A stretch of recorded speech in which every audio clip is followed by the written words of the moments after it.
de regreso en su programa En Buena Onda. Hoy nos acompaña el doctor Álvaro Márquez y habíamos hablado en el primer segmento respecto a los orígenes históricos de la modernidad y en el segmento anterior sobre cómo este proyecto vino a entrar en crisis. Y claro, una vez que la modernidad ha entrado en crisis, pues luego ha venido algo. Y eso que viene después de la modernidad es lo que yo infiero que ha venido a llamarse posmodernidad. La palabra post en latín quiere decir después.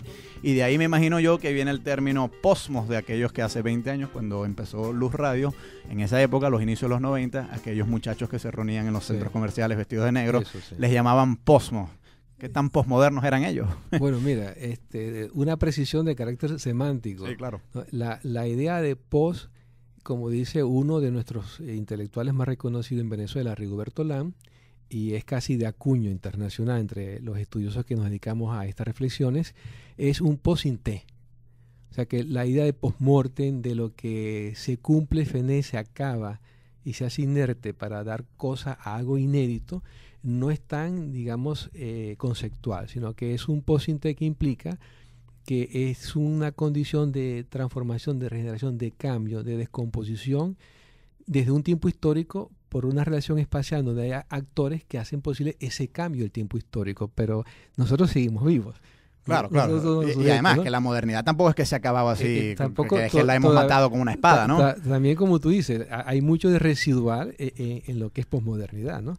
De pronto hablar por lo que es modernidad, perdón, de pronto hablar por este micrófono es muy moderno. Lo posmoderno sería hablar por telepatía, un ejemplo, ¿no? Claro, claro. Bueno, pero en todo caso es una sutileza, pero que hay que entender porque mucha gente ha entendido por posmodernidad como la muerte, como tú dices, de la modernidad, y eso es un absurdo, no es la muerte. Y además que conduce a cierto nihilismo, es decir, la idea de que no hay nada, de que entonces, y los muchachos estos que se reunían en los centros comerciales no en vano se vestían de negro, que es el color. Claro, pero es la idea de dotar con el uso lingüístico del post de otro sentido a una realidad que cambia y de la que hay que tomar conciencia de por qué esos cambios, ¿no?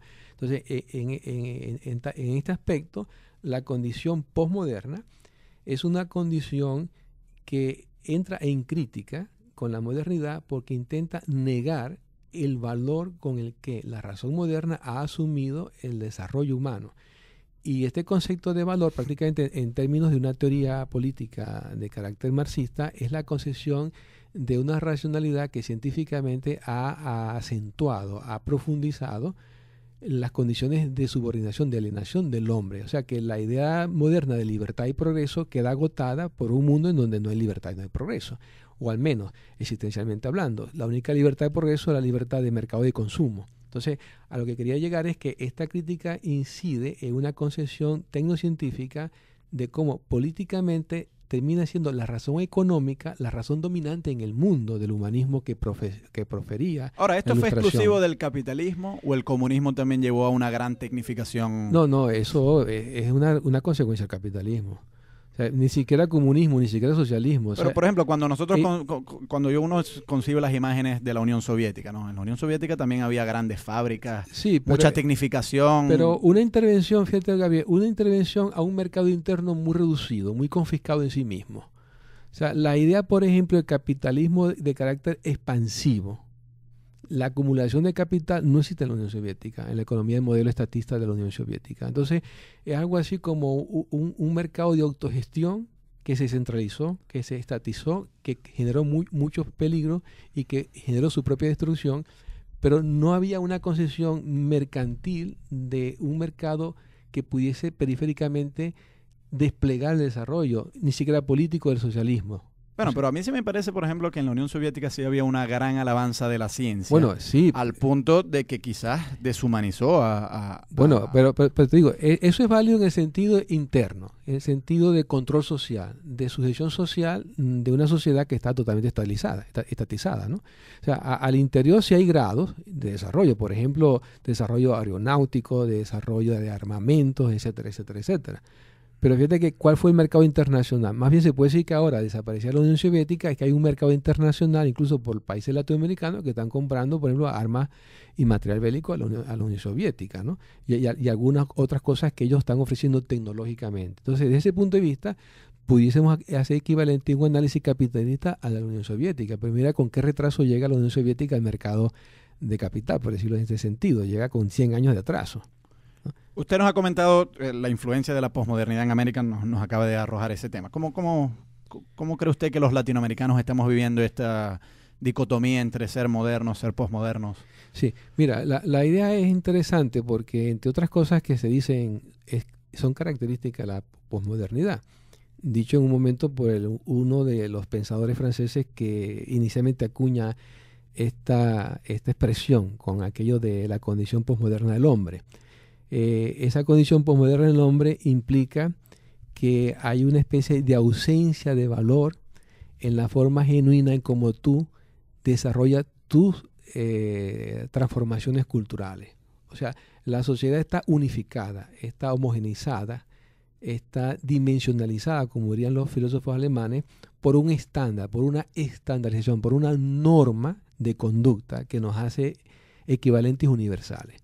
O sea, tú te das cuenta que en la bolsa de valores se miden las ganancias y pérdidas de los grandes inversionistas y te da un poco curiosidad cuando tú te das cuenta que la hamburguesa de McDonald's es un equivalente económico para saber cómo están cotizadas las bolsas de valores, porque en todas partes hay un McDonald's.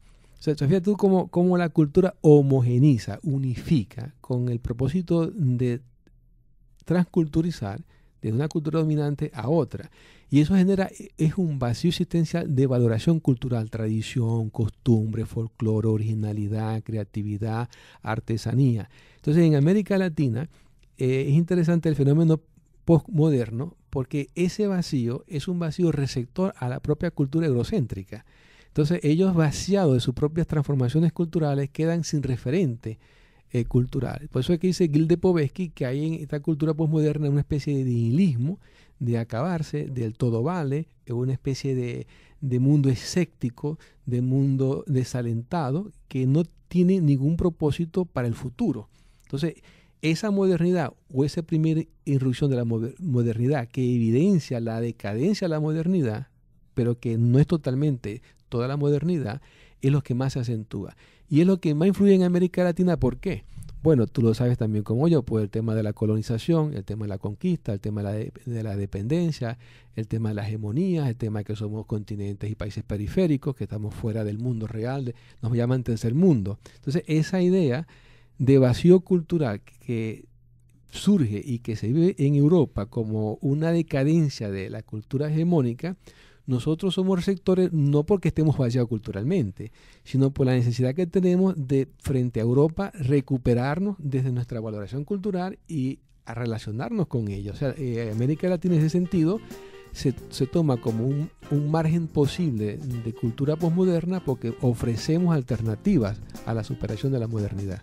Estamos conversando con el profesor Álvaro Márquez sobre aquel periodo histórico que vino a llamarse la modernidad a partir del siglo XVII y cómo a partir del siglo XX ese proyecto vino a entrar en crisis, de lo cual surgió una crítica y que ha tenido gran influencia en nuestra región América Latina. Tiempo de hacer una pausa, ya regresamos.